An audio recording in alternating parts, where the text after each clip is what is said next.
नजरिया में कोनारी एक सुंदर देखी नारी कमन में सोचे पधार। ओ राजा हरे का घोड़ा उलटोई बगदायो आगे भूपन बचन वरे नारी को फरमायो। नारी तुम कहाँ पहुँच जाए रही हो लगा हमको देव बताए प्रेम से बातें कर रही।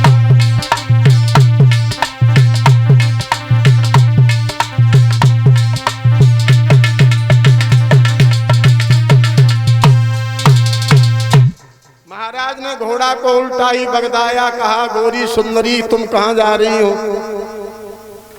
सुंदर स्त्री ने कहा नौजवान मैं कहाँ जा रही हूँ, कहाँ से आई हूँ, आपको क्या लेना देना। कि नहीं बताइए। कि बताएं क्या। तो राजा ने कहा आपकी आवाज इतनी सुंदर है तो आपका चरित्र कितना सुंदर होगा, हम तुम्हें अपने घर की रानी बनाना चाहते हैं। सुंदर स्त्री कहने लगे जान न पहचान तू मेरा मेहमान, शादी ऐसे ही हो जाएगी, आपका क्या परिचय है। तो महाराज ने कहा हमें हस्तिनापुर नरेश शांतनु कहते हैं। आपका क्या परिचय है। कि मुझे गंगा कहते हैं। कथा कहीं बाहर नहीं है, हाँ पर समझने की बात है। आप शादी कर लो। गंगा ने कहा शादी तो कर लेंगी लेकिन शर्त है। क्या। कि हम जाके साथ जाएंगी, जाके घर में रह के जो काम करेंगी सो करेंगी, रोक नहीं पाओगे। अगर आपने हमें रोका तो उसी दिन हमें तुम्हें छोड़ के। राजा ने कही तो क्या कर सकते, ज्यादा ज्यादा रानी बन के मंत्र पे हुक्म बजाए सकते, ज्यादा पई रानीगिरी दिखाई सका तो दिखा देना। गंधर्व विवाह हुआ और विवाह होकर के घर आए और घर आकर के समय व्यतीत होने लगा। प्यारे माता बहना भाईजनों एक लड़का पैदा हुआ और एक लड़का पैदा हुआ तो बड़ी खुशी मनी। लला की खुशी तो होती है, बड़ी खुशी मनाई गई। लेकिन वो खुशी ज्यादा दिन तक नहीं चली। लड़का को गोद में लिया गंगा ने और महलों से बाहर निकल गई। जहां पानी की धारा बह रही थी उसी पानी की धारा में बीच में खड़ी हो गई और जैसे हम तुम अपने बुजुर्गों के फूल सराते हैं उस तरह से लड़के को पानी की धारा में ऐसे बहा दिया। पर राजा ने कुछ नहीं कहा। उन्हें बेई बात याद ही कि कछु कही तो छोड़ के चली जाएगी। दूसरा बेटा भी बहा दिया, तीसरा बेटा भी बहा दिया और कहां तक बताएं प्यारे 7 लला पानी की धारा में गंगा ने बहा दी। 7। पर राजा ने कुछ नहीं कहा। 8वां पुत्र पैदा हुआ, उसे लेकर के जब गंगा चली तो महाराज शांतनु सामने खड़े हो गए। पहले तो आंखों में आंसू आ गए महाराज के और रो करके कहा गोरी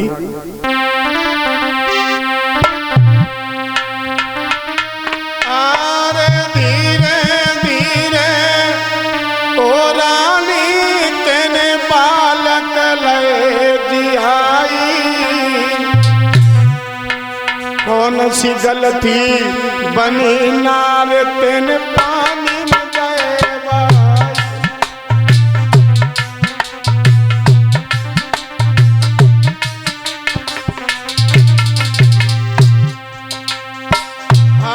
समझी मन अपने में बन गई है मातारी, पर मेरी समझ में आ गई है तू बन गई है हत्यारी।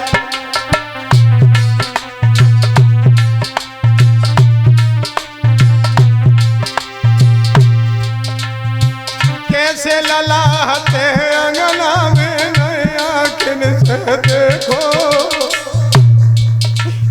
एक भी बेटा मैंने नहीं देख पाया।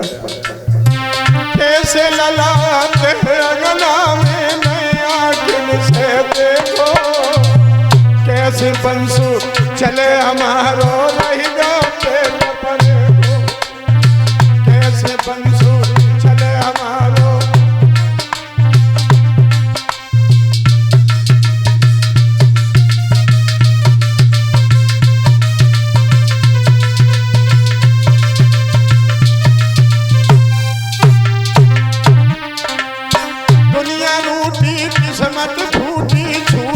सभी सारे, कैसे हम महलन रहेंगे छूटे गला, कैसे हम महलन में।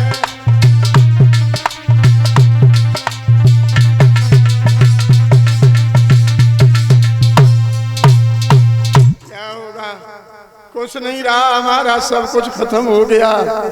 इस बेटा को मैं पानी की धारा में नहीं बहने दूंगा। गंगा ने मुस्कुरा करके कहा, तो तुम याद भूल गए हमारे वायदा की? तो महाराज ने कहा, हमें याद है, अच्छी तरह याद है कि तू छोड़ के चली जाएगी। कल जा तो अभी चली जा, लेकिन इसे मैं पानी की धारा में नहीं डालने दूंगा।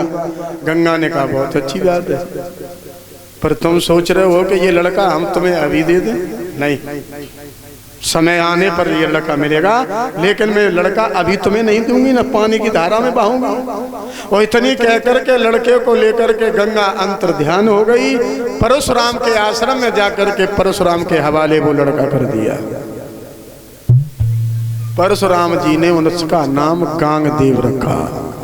कुछ कुछ लोग देवव्रत भी कहते हैं, जिसे जो अच्छा लगे। आंगन में आश्रम में बड़ा होने लगा, बाण विद्या की ट्रेनिंग लगने लगी। इधर महाराज अकेले रह गए, गंगा छोड़ के चली गई। महाराज शिकार खेलने गए, तो शिकार खेलते खेलते प्यास लगी। एक पानी का झरना झर रहा था, इधर से शिकार ये भी खेलने गए, उधर से गांगदेव भी आया। पानी पीने को चले तो लड़के ने बाणों की झड़ी लगा दी, पानी को रोक दिया। फिर राजा ने बाण काट दिए, तो फिर उसने बांध लगा दिया। राजा ने आवाज लगाई, कौन है कमीना जो छिप करके बाण चलाता है? अगर किसी छत्री का लाल होता तो सामने आता, पर मालूम एक गुना को के न को लला, को के न को बाबू। दोनों में घमासान युद्ध होने लगा। युद्ध होते होते शांतनु को परास्त कर दिया।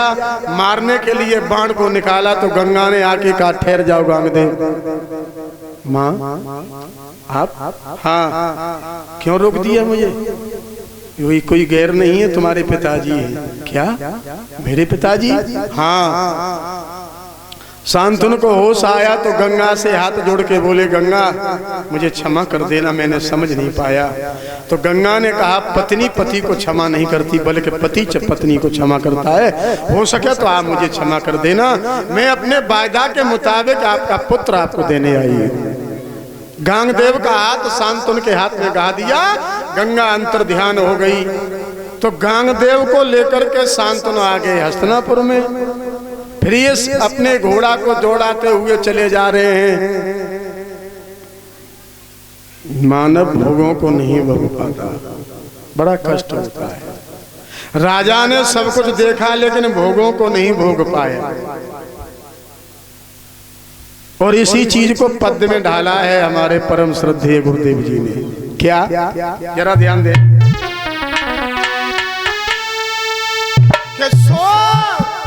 भोगों को हमने भोगाना, और भोगई हमें भुगताए गए। तापों को हमने तपा नहीं, और तापई हमको तपा गए।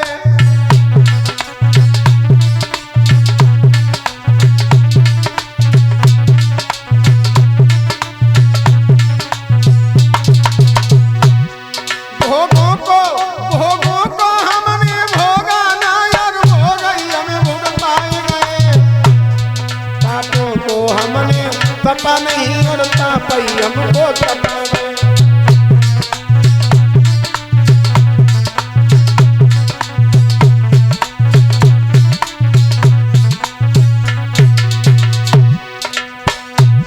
सोचते रहे हम काल जीत ले। ध्यान देना, बहुत विचार किया, बहुत तप किया। सोचते रहे हम काल जीत ले, पर काल ही हमको जीत गया। पर तृष्णा बूढ़ी हुई नहीं, पर हमें बुढ़ापा आ गया।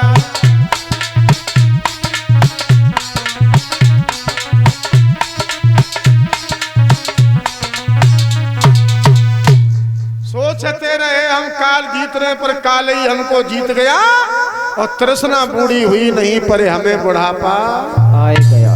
ये तृष्णा बूढ़ी नहीं होती है। ये संत भगवान कहते हैं पता नहीं मर मर गया शरीर,